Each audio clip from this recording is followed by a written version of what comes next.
Hello, and welcome to the HTML5 lecture series at SNHU. I'm Tom Adamson, visiting professor. This is lecture 30 on 3D modeling skills. In other words, how can you make 3D models that you can see and interact with through a web browser without having any plugins? You might need to have a JavaScript library, which is free, or you might need to have a content delivery network that you link to, which is also free. But basically, if you wanted to make a 3D interactive model of an aircraft carrier that hasn't even been built yet, you could do that. You could walk around in it and what have you, all through your browser. Or you could have an animated individual. So let's see what it takes to make an interactive 3D model. Let's see some of the things that we can do with it. Whoops, this one doesn't work at all. Okay, let me try this guy. Okay. What do we mean by a 3D model?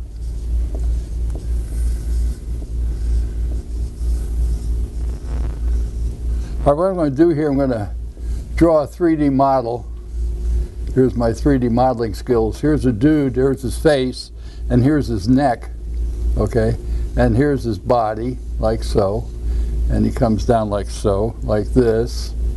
He looks pretty 3D, don't you think? And put some buttons on him, okay? And then have a leg down here. This is like a cylinder, 2 cylinder legs, and a foot here. Okay, and another foot here, like that. And we're not going to put any arms on him because we need to write some stuff around, but make believe he's got arms. One of the things that you need for a real 3D model is you need something that gives the appearance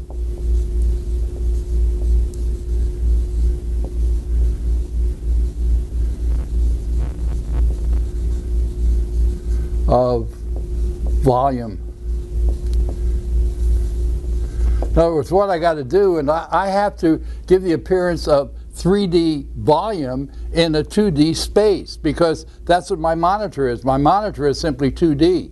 But I've got to make it so that even though it's displayed in 2D, it has to appear as if it has volume. The other thing is that you can view it in 3 dimensions.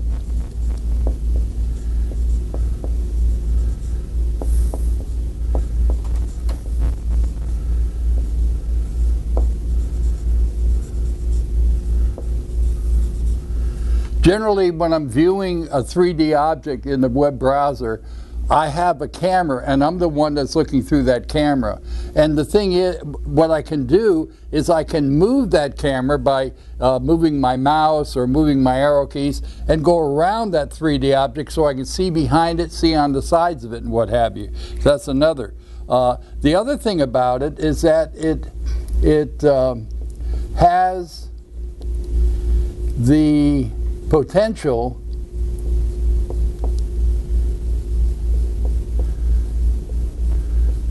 to be animated.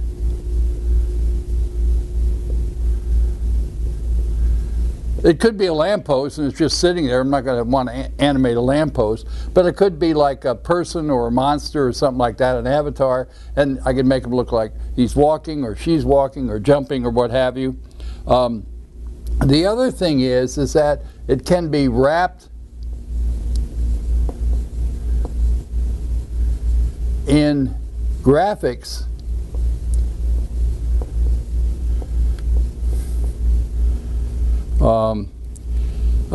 which realistically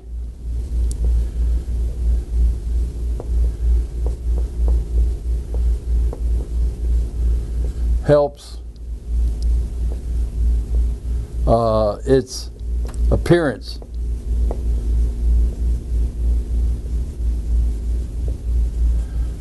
In other words, it could be wrapped so that it has, these buttons have color, or these buttons can shine and what have you, and so on. The other thing that it should react to light sources. Like this right here is a light source.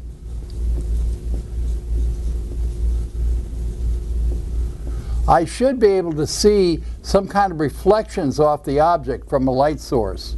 I should also be able to see shadows, and the shadow should be dynamic.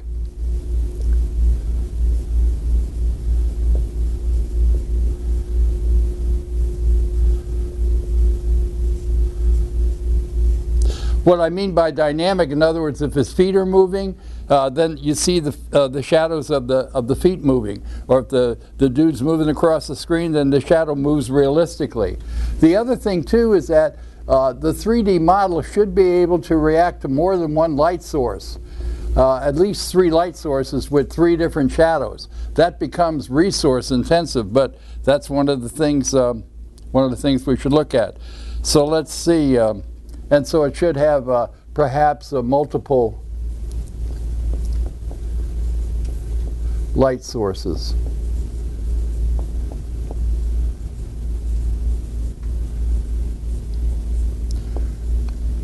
Okay, multiple light sources wrapped in graphics realistically help its appearance. Dynamic shadow has the potential to be animated. You can view it in 3 dimensions, and it gives the appearance of having volume. So what I'm going to do now, I'm going to go to the monitor screen here, and let's look at something. And I'm going to bring them right over here and enlarge them. And let's do an F11 here. Okay. Okay, right there. Now, I'm going to see if I can move around him. And I can. So I can go around the object in 3 dimensions, and I can get different views. So I see, hey, this is not a video. And I'm looking at it through a browser. And in this browser, it's just Google Chrome. There are no plugins. Let's see if it meets the other requirements. I'll come up and stay on the screen here. What I see is that this dude here has the appearance of volume.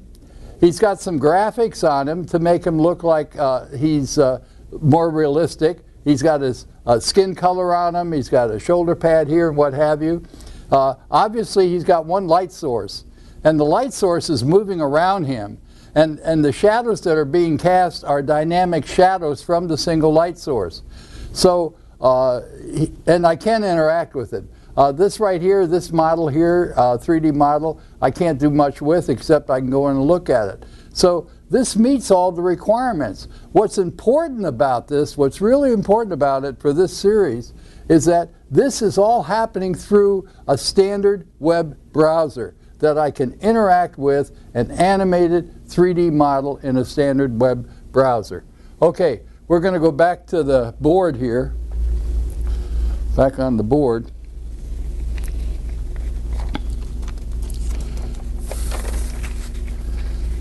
And I'm going to erase this stuff here. This uses WebGL.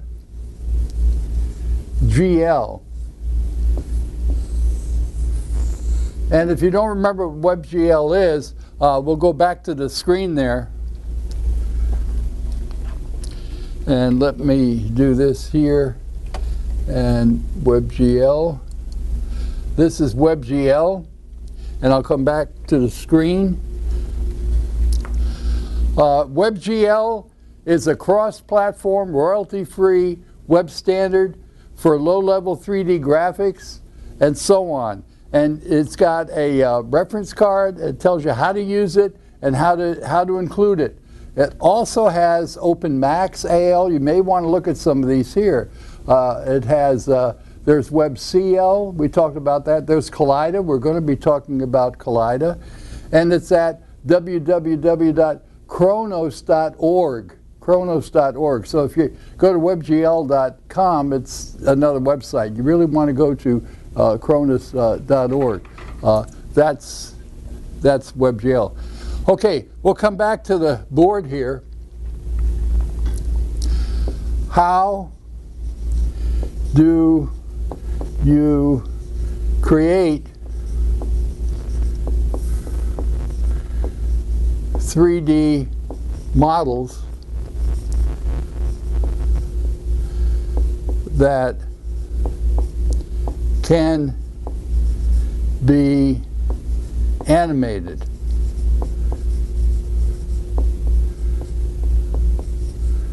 That's a good question. How do you create these 3D models that you can animate? Okay, what we're going to do, we're going to go back to the screen here, back to the monitor screen, and I'm going to go to a Wikipedia and a list of 3D modeling software. And as you can see, there's a bunch of it. Most of it is commercial. Some of it is free. You can just look down this list, and all you have to put in there is 3D modeling software. And you'll find all of these different programs that can do that. Some of the big ones are Blender, which is free and open source.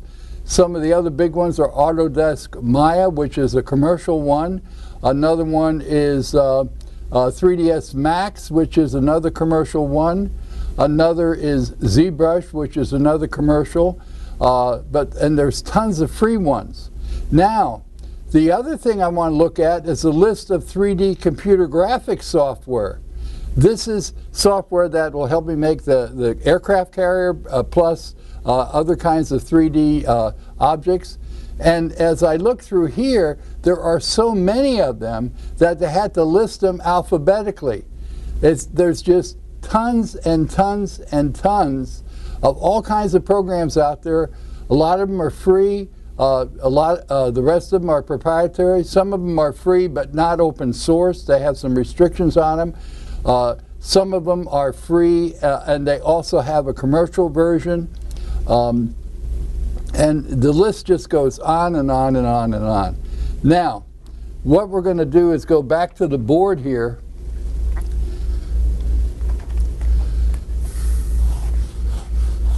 and see what are the advantages of all these programs. There must have been a couple hundred of them, a couple of hundred editors that'll make 3D things. What are the advantages?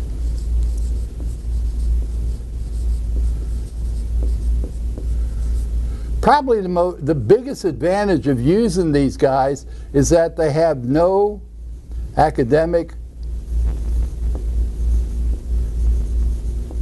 requirements.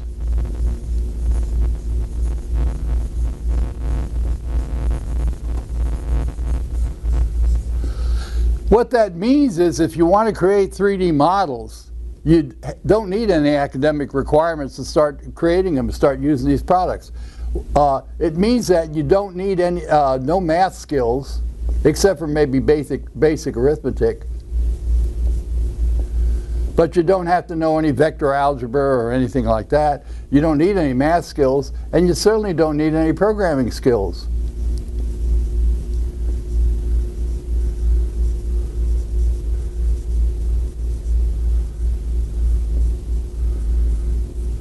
And as a result of no academic requirements, there are literally millions of people using these products.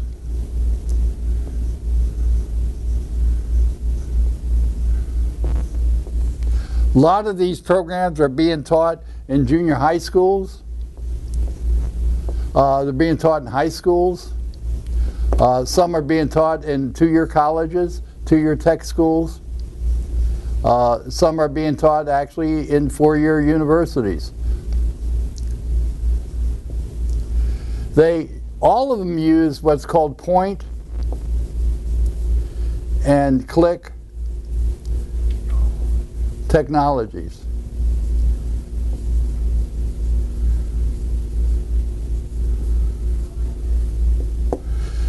The longer these are around, the more and more 3D objects are being created for all kinds of reasons and what have you.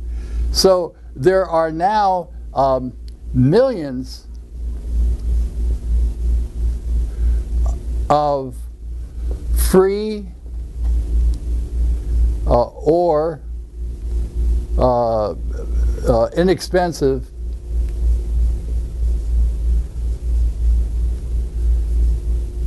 .3D models. many of which come with animations.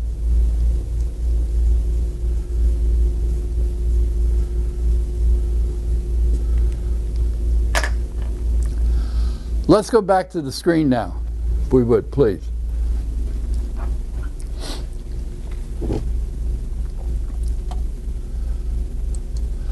What I want to show you here is this is a video that I put up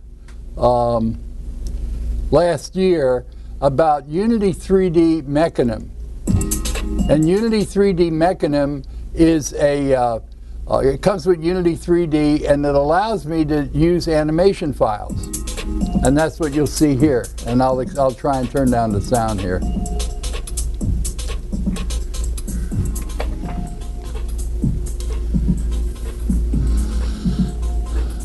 What you see here, you see 4 different models, 4 different 3D models. And this is the video. And each of these models could have been created using different modeling software. But what's important is that they're all doing exactly the same animation. And the reason why they can do that is because the animation files are separate from the models. So what I can do is I can put the animation file I want on that model, put that same animation file on that model, that animation file on that model, and put it on that model, and they'll all do the same animation. So in this case, the animations were separate programs from the modeling programs. And so there it was. Stay on the screen. And what I'll do here is come back to here and come to this one here.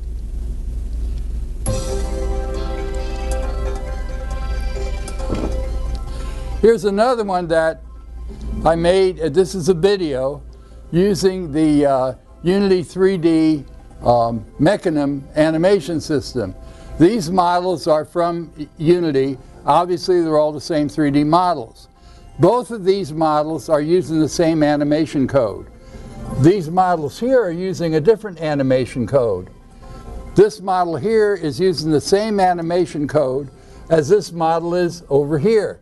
Again, it's illustrating the idea that the animation code is separate, can be separate from the model code.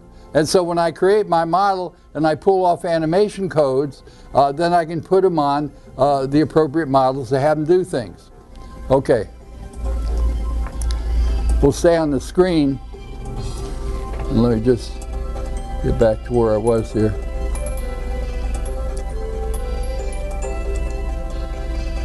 And let me kill this guy here.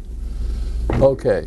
I'm going to now, staying on the screen, I'm going to go to the Adamson Institute, adamsoninstitute.org. It's adamsoninstitute.org. And I'm going to show some of the 3D models that are available. And I'm coming down here and I click on course categories down here. And I'm clicking on Adamson Institute. And when I do that, I come to 3D model resources. And I click on that. And when I click on that, what I get are all kinds of resources for 3D models. What I have here is how to make a movie, modeling in Blender, Jonathan Williams Blender Unity 3D modeling. So here are some videos that'll help you do things. These are free Blender models. If I click on this link here, I'll go to a website, depending on how my connection here. This is a Blender 3D model repository that has hundreds and hundreds. Like here's low poly female model. There's 15,613 of them, and they're all free. Here's male and female models, 8,000, over 8,000 that are all free. Ultra low poly models, and we'll talk about what we mean by poly. You can get instruments, you get landscapes, you get materials, you get mechanical electronics, you get particle effects. So what this means is that if you need a model, and these are all royalty free, you can sit down and create your own, but you don't have to. you can use pre-made models and put them in your browser. We'll show you how to do that in the next lecture. So you get all kinds of stuff that you can use. If I come back here now and I look at free textures, I go to CG textures. Here's a source for all kinds of free textures that you can use on your models. There's buildings, bricks, say you want to make buildings, say you wanted concrete, decal, you want doors. Here's medieval doors. There's all kinds of textures for medieval doors. And then, yes, you can make, and look, there's just tons of them down here. Here's another one. So you could make a 3D model if you wanted to, and then put this texture over it, and you could have all these kinds of doors. Here's roofing, rock, rust, scrap, tiles, water, and so on. The list just goes on.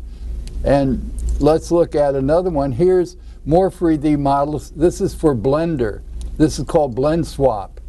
And Blend Swap has 8,725 of them that you can just, all you have to do is register, and you can get a free account. You can also have an associate account that you can pay for. You get a little bit more goodies with it. But you have all these 3D models here that are already made for you. You can bring them into Blender, you can modify them, and then you can save them in a format that you can now use through your web browser. Here's another source right here, which is called Cornucopia 3D. Cornucopia 3D is where you can join them if you wish. They have stuff that you can buy now. Like, for example, let's say you wanted a house. Okay, let's look at this house here. Here's a 3D model of this house. If you wanted to buy this, it costs you $7.90. And these are different views of the house. It's a 3D model. It gives all the specifications about it. You'll find with 3D models you can enlarge their size or decrease their sizes. I could spend, in the galleries, I could spend the whole next couple of lectures just on showing you what's available from Cornucopia. Here's a hidden oasis. Here's a high one. Here, you want to look at hidden oasis? I haven't even looked at hidden oasis. There's hidden oasis. I have to look and see what that would cost. But you could walk around in this and what have you. Here's another one. What is this one here? Good grief, that's people that are in real trouble there. Here's another one right here. Oh, that's a pretty one. Again, I could spend a whole lecture or two just talking about that. Here's professional models for sale at TurboSquid. TurboSquid has literally thousands of models that you can buy. And these models are made by 3D modelers. And the models range anywhere from several $100s to just a few dollars, depending on what you want the models for. And most of the models are open source. And here you can have plugins for 3ds Max, you can have texture, you can have electronics. Here's the people that use them. Stay on the screen. The people that use models from this website are Pixar. Pixar is one that actually makes a modeling program called ZBrush. And look what they're doing. They're actually buying models from here. Saves them time and money. Boeing uses them. Boeing aircraft. CBS uses them probably on commercials and what have you. Activision, Raytheon, Industrial Light and Magic, and so on. Uses this website to get models from. And you can get the models and put them in one of these editors that don't have no academic requirements and modify the model if you want, and then save it in this modified way rather than always starting from scratch. TurboSquid. It was founded in 2000 to serve the 3D modeling industry with over 275,000 3D models. You've got to be kidding. Why would you ever start a model from scratch? Okay, staying on here.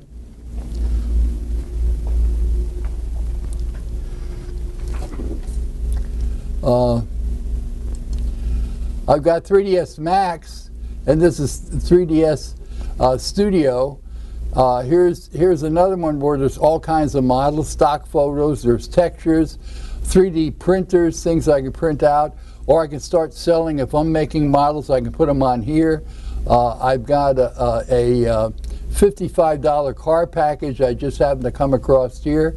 It's a low poly sport car pack. It's not giving me a link. There it is. So for $55 you can get all these cars pre-made, and that's pretty interesting. So again, I can spend a whole time there. Here's Google SketchUp models. I can go to Google SketchUp. Google SketchUp has thousands of models made by all other kinds of people, and what they have is that they have a free version of Google SketchUp and a professional version. Just because the free version is free doesn't mean it's open source. There are restrictions on using it, but if you want models and stuff for educational purposes, Google SketchUp is a great place to get them from. There's thousands of models that are on there, all different kinds of models, as you can see from the picture here. So it's googlesketchup.com. Here's another one, Flat Pyramid. Flat Pyramid is another website that has literally thousands of models on them, and all kinds of popular models, 3D model aircraft, 3D animal models. Here's, good grief, let's look at aircraft. Here's aircraft models. You want to make an aircraft? It's here. It's already been made. You don't need to make it from scratch. Here's good grief, what is this? This is a World War II plane, a German, a Luftwaffe plane that you could purchase and then use in your game or whatever you wanted to use it for. All right, so we come here. Here's Toy Story was here. Here's the Exchange 3D right here. Okay, and in Exchange 3D, you can get models that are animated. And again, there's literally thousands of models that you can get by. Some of them are free in Exchange 3D. That's why they call it Exchange. And then we can come down here. Here's Unity 3D Assets. And this is the asset store for Unity 3D. There's all kinds of models here. Some are free. Others you can purchase on their asset store. Okay. Here's another one, Make Human. Make Human is phenomenal.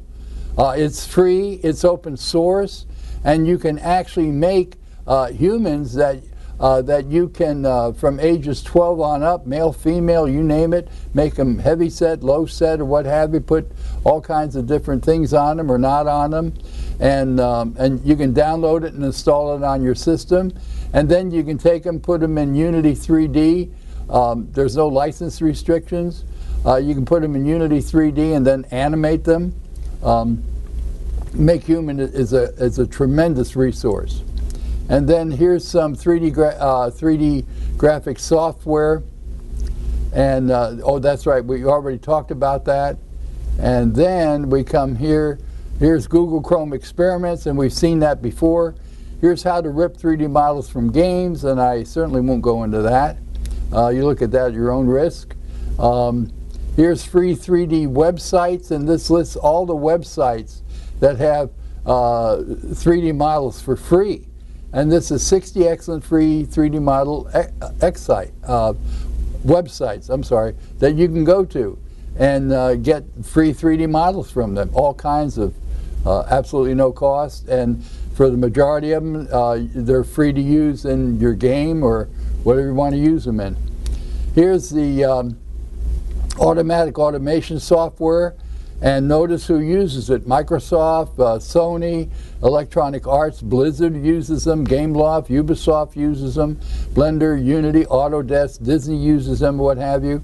Automatic automation software. And automatic automation software, for example, is Maximo. And Maximo is really something, because basically what you can do with Maximo, here's the happy customers again with Maximo. What you can do with Maximo is you can take your 3D model and upload it to Maximo, actually upload it to Maximo, and then pick the animation that you want, animate it, and if you like what you get, then you can download it and you've got your model animated. There is a fee, but there are also some free animations that are up here as well. Okay, so if I come down here, here's Unity 3D character animation technology. and this is working with Mechanim. Unity 3D comes down with a free version. And this is the Carnegie Mellon University. And Carnegie Mellon University, I'm going to come to the screen here. Let me explain what you're looking at here with Carnegie Mellon University.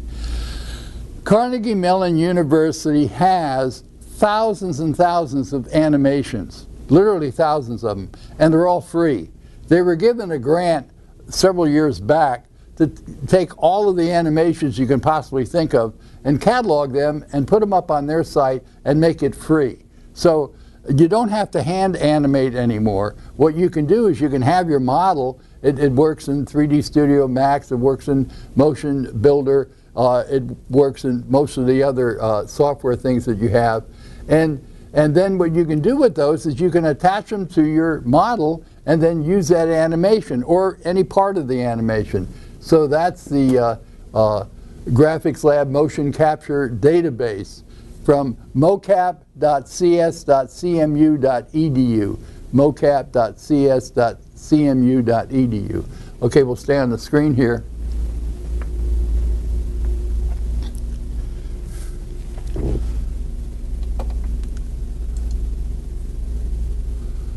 Okay.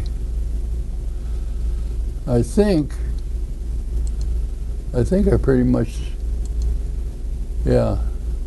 I think I pretty much hit all of them there. Okay, so now what we need to do, we need to go back to the board. And we need to wrap this up, but let me talk something about these skills. And why, what should really be important to you, especially if you're a four-year university student. Let me get my academic notes here. And this is something we need to pay attention to, is this part here.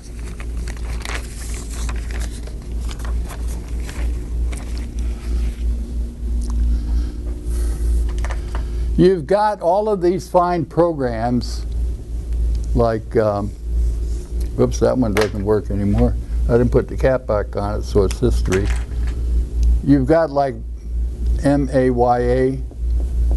That's a really popular 3D animation program. You have 3ds Max, another popular one. It's used by industry too, to make 3D models. You have ZBrush. These are very popular, industry popular, and school popular proprietary programs. And you also have Blender. Blender is open source and free, which means you can also modify the interface. I like Blender for educational purposes. And what you have the people up here. You have literally millions of people up here at this level of skills that do not need any academic training at all. They don't need any academic skills. All of the people up here are users. And they're turning out 3D models like they're going out of style. So this is the user level.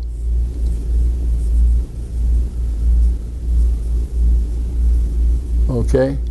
Then what you have is you have the next level down here, which there aren't as many people. These are the people that create these programs. Now the people that create these programs, they do have academic skill requirements. The people that create these programs, they must know math. They must know vector algebra. They must know programming. Okay? So their skills are much more in depth than the user level. And there's, of course, there's not as many of them because there is a large academic requirement. And this level right here, I'm going to call the developer level.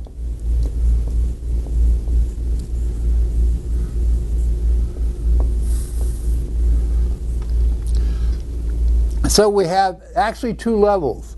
We have the user level and we have the developer level. For the user level, easy to learn,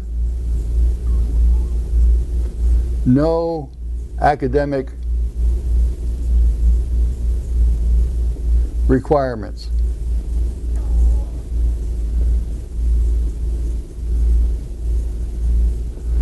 For this one here, academic skills required.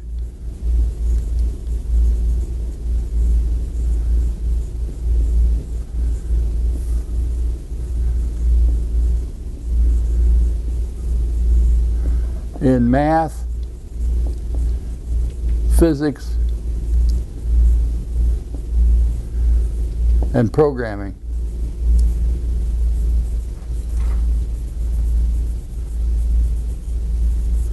And we're going to talk about what's the advantage of being at the developer level versus being at the user level. So we have millions of people at the user level and growing because it's easy to learn, there's no academic skills. We have thousands of people, not millions, at the developer level. And the reason why is because we don't have that many, is because it does require academic skills. So you just can't step into this and start developing these kinds of tools. So let me show you where the advantages are here if you invest the time. I'm going to erase this guy here.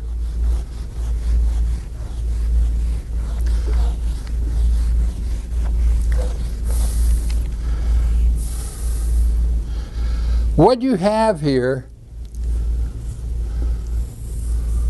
are the current products.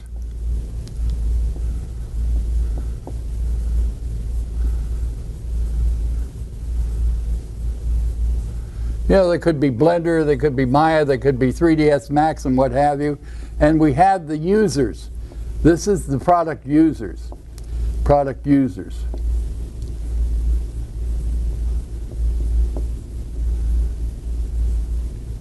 The thing about the product users, and they're creating 3D objects, if the product that they're using can't do it, then they can't do it. They are locked in to what these products can do. They can only change only when the product changes. Now, let's look at the people that have development skills. These are my product developers. Let's look at them. My product developers, if I look over here at future products or using new and emerging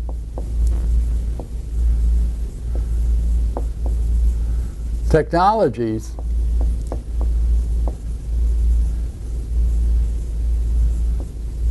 like HTML5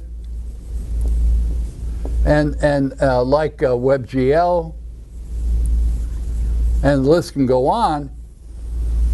These folks are prevented from migrating over here. They can't migrate over here because they don't have the background to do so. However, these people here who are the product developers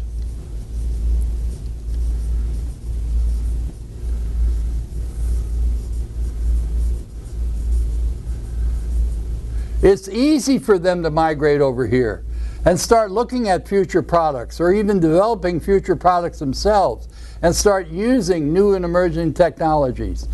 These guys here can be way ahead of the people that are product users that are locked into whatever the current products are.